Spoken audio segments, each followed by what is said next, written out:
대통령 탄핵 와중에 야당이 황교안 대통령 권한대행까지 탄핵하겠다고 밝히면서 또 하나의 이슈를 우리에게 또 하나의 숙제와 또 하나의 고민거리를 안겨줬습니다. 관련 인사들의 발언부터 들어보시죠.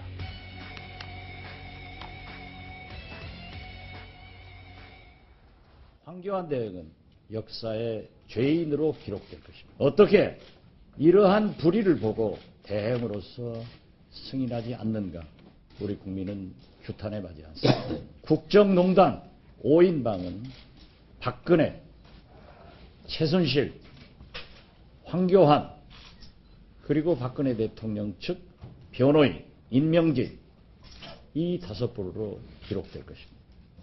헌정사 최악의 결정입니다. 오늘의 이 결정은 시대적 과제인 적폐청산의 기회를 걷어차는 반역사적인 행위입니다.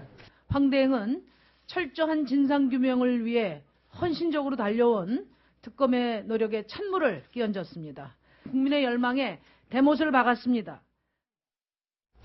이게 황 권한대행의 이 선택에 비판을 하는 것과 황 권한대행까지 탄핵을 하겠다라는 것은 전혀 다른 국민의 이야기인데요. 야3당이 황 권한대행을 탄핵하기로 결정했습니다. 직접 들어보시죠.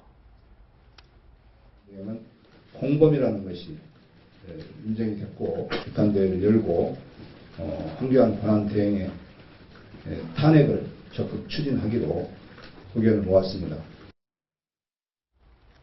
황 권한대행까지 탄핵하는 것이 옳을까, 옳지 않을까? 시청자 여러분께서는 어떻게 생각하십니까? 저희 도일축구쇼의 고정 코너입니다. 오랜만에 돌아왔습니다. 면대면으로 준비했습니다. 자, 김병민 의원님과 윤태곤 실장님 두 분이 각각 다른 조간신문의 사설 준비했는데요. 면대면 들어주시죠.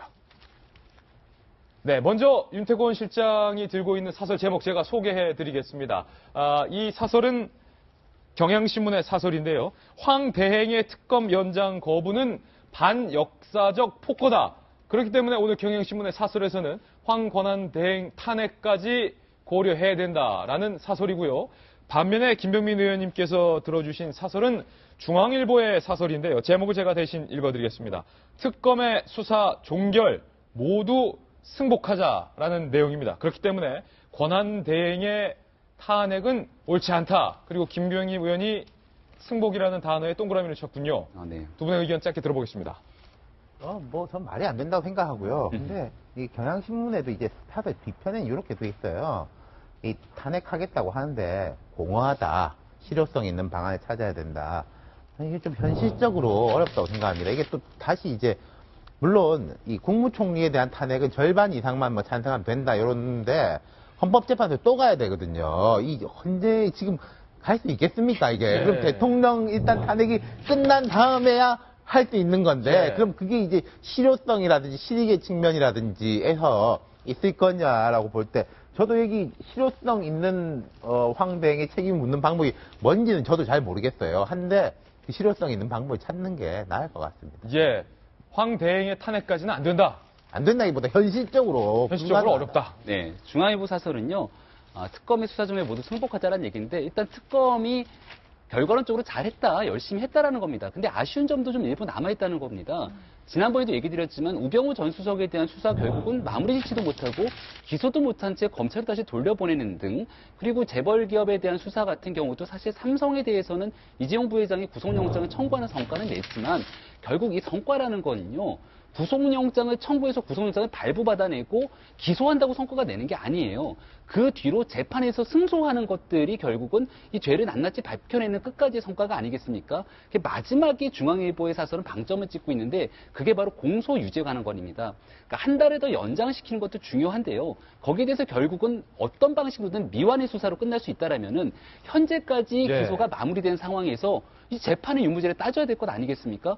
근데 지금 같은 상황이라면은 공소유지가 안 된 상태로서 만약에 파견 나와 있는 검사가 다 검찰로 복귀해버리면 지금 나와 있는 특검보 한 명이 가지고서는 이 재판을 이끌어 나가게 되는 상황이 올 수 있다는 겁니다. 그렇기 때문에 특검의 연장이 안 된 건 약간 아쉬운 부분이 있겠지만 어쨌거나 위법한 상황이 아니라면 여기 대해서 승복을 하고 오히려 그것보다 훨씬 더 중요한 건 현재까지 기소된 상황을 잘 마무리 짓기 위한 공소 유지를 위해서 이 후속적 뒷받침을 하는데 더 집중하자라는 내용으로 볼 수 있습니다. 황 권한대행에 대한 비판은 정치인들보다도 저희 돌직구쇼에서 어제 제일 먼저 아쉬움과 비판을 표했는데 지금 대통령 탄핵 국면에 권한대행의 탄핵 이야기까지 꺼내든 정치권은 좀 자성해야 할 것 같아요. 글쎄요, 저는 할 수 있는 예. 얘기라고 봅니다, 기본적으로. 탄핵할 수 있다? 네, 할 수 있다고 봅니다. 예. 그러니까 현실적으로 가능하냐, 불가능하냐가 아니라 어떻게 명분 싸움에서 본다면 저는 충분히 탄핵감이라고 생각을 합니다. 권한대행을 또 탄핵하자. 네. 그 현실 가능성과 무관하게 이유는 된다는 거죠. 예를 들어 보겠습니다. 지금 우병우 민정수석이 받고 있는 혐의가 직무유기, 직권남용, 특별감찰관법 위반, 위증 혐의 이 네 가지입니다. 그런데 그 중에서 이 직무유기라는 것은 최순실 씨의 어떤 그 문제점에 대해서 알고 있으면서도 모르는 척 했느냐, 혹은 적극적으로 방조했느냐, 이런 거지 않습니까? 예. 지금 그 최순실 박근혜 게이트를 열심히 파고 있는 특검의 수사를 연장시키지 않는다라는 것은 한마디로 우병우 수석과 맥락과 저는 크게 다를 바가 없다고 봅니다. 그리고 어저께 그 권한대행 이름으로 대독한 왜 이것을 연장할 수 예. 없는지에 대한 여러 가지 이유가 전 하나도 납득이 안 된다고 어제 말씀을 드렸지 않습니까? 목적과 취지에 부합을 했다. 그렇게 동의하지 않거든요. 더군다나 지금 검찰이 제대로 못하고 있기 때문에 특검이라는 걸 만들어서 그동안 90일 동안 수사를 해왔던 건데 다시 검찰로 돌린다라는 것은 원점으로 가겠다라는 의도로밖에 전 보이지 않습니다. 그냥 우병우 수석을 봐주는 것과 다 진배 없다. 그러니까 우병우 수석한테 문제를 제기할 거면 사실 같은 맥락에서 황 대행도 똑같이 비난을 받아야 된다고 생각을 합니다. 재밌는 예를 하나 들어보겠습니다. 지난 2003년에 김두관 행자부 장관이 그 해임 결의안 통과가 됐었습니다. 그런데 그 이유가 뭐였냐면은 대학생들의 그 데모를 막지 못했다, 시위를 막지 못했다라는 그 하찮은 이유로, 그게 물론 중대한 당시 사안이었지만 사실은 김두관이 미웠기 때문에 해임 결의안을 해서 통과시켰어요. 바로 그 세력들이 지금 황교안 대행을 끝까지 유지하고자 하는 바로 그 지금의 여당입니다. 근데 그때 이유가 너무나 하찮아서 당시 사람들이 그러면 그 상어가 해녀를 물어도 그러면 해수부 장관을 잘라야 되냐 이런 얘기까지 나올 정도였습니다. 그렇다면 그런 이유와 비교했을 때 황대행에 대한 어떤 탄핵안은 명분은 충분히 있다고 봅니다. 네. 정치권이 탄핵안 제기할 수 있다. 정성희 의원님. 그렇다면 지금 대통령 탄핵으로 이 분열된 우리 사회와 대한민국의 불안정성은 누가 책임지나요? 저는 아까 현실적으로 이제 가능하지 않다고 얘기를 했는데 그런 논리가 아니라 저는 해서는 안 된다고 생각합니다. 반대. 지금 자체가 저도 어저께 그 특검 연장에 대해서는 좀 연장이 안 된다고 해서 아쉬움을 표했어요. 왜냐하면은 지금까지 특검이 거의 연장이 됐고 수사가 지금 미진하기 때문에 특검이 이제 칼을 줬으니까 마무리하는 게 좋다. 그렇지만 비판을 할 수 있지만은 이미 공은 이제 검찰로 이제 넘어가는 상황에서 그러면 황교안 권한대행을 탄핵하면 전 세계가 비웃을 겁니다. 저 나라는 대통령이 지금 저런 상황이라서 권한대행인데 권한대행을 또 탄핵하는 나라라고 정말 아프리카의 후진국으로 볼 거고요. 아프리카 후진국으로 볼 것이다. 상당히 그 전국 혼란에 대해서 너무 최소한의 어떤 책임감도 없는 그런 모습. 자기의 정치적인 목적을 위해서 황교안 권한대행에서 어떻게 해서는 흔들어가지고 반사이익을 보려는 그런 어떤 꼼수라고밖에 생각이 안 들고 사실 되지도 않을 거를 왜 주장을 합니까? 그런 측면이 있는 것 같고 아까 검찰이 뭘 하겠냐고 했는데 저는 좀 다를 거라고 생각합니다. 검찰은요 되게 그 어떤 공을 세우기를 굉장히 말하는 집단이에요. 그 속성이 그렇습니다, 권력에. 그래서 특검이 이런 식으로 수사를 해놨는데 그걸 다시 이어받아가지고 또 우병우 수사 제대로 하겠느냐라는 측면이 분명히 있습니다만 우병우가 아닌 누구라도 아마 검찰이 넘어오면은 그 공명심, 검사들의 공명심 때문에 뭐를 하는 칼을 뽑아들었으면 뭐라도 하나 할 겁니다. 그래서 검찰의 수사 능력이나 의지에 대해서는 그렇게 의심할 필요는 없다고 생각합니다. 송강훈 변호사님께 제일 먼저 아까 운을 부탁했는데 이제 본론을 말씀해 주시죠. 네. 원래는 마음 같아서는 황건원 대행을 내가 직접 만나갖고 이 답답한 걸 얘기하고 싶은데 우리 못하잖아요. 그래서 나는 요 순간만 내가 이 카메라 보고 그러세요. 황 권한대행에게 돌직구를 대표해서 그다음에 좀 몇 가지 말씀드리고 내가 끝내려고 그래요. 전면 카메라 보시면 됩니다.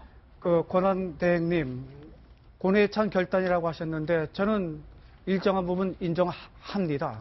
정치적으로도 그렇고 법률적으로도 그렇고 또 박근혜 대통령하고의 인간적인 관계도 보면 나는 얼마든지 그럴 수 있다고 생각하지요. 그런데 몇 가지 이제 의문이 났습니다. 대행님. 만약에 대통령이 탄핵이 돼서 이제 피의자 신분이 되면 그 조사 한국 검찰이 할 수 있을까요? 그 대책은 어떻게 세우고 계시는지요? 우병우 수석 지금 영장재판 때 검사들이 진술서 써준 그 검찰에 다시 수사를 맡겼을 때 진짜 우병우가 처벌받고 구속돼야 저는 정의가 선다고 하는 입장인데 우병우 수석 그 조사 누가 할 수 있을까요? 대행님 그 대책이 있으실까요?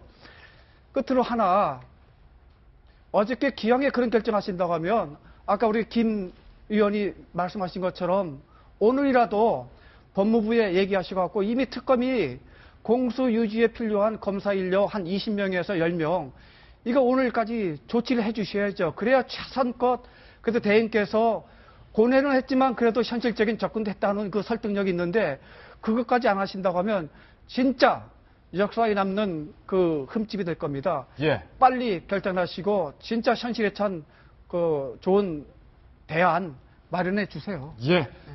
우리 송광 변호사님의 황권항 대행님에게 바치는 영상 편지까지 잘 들었습니다. 오늘은 메시지였습니다. 메시지였다. 알겠습니다.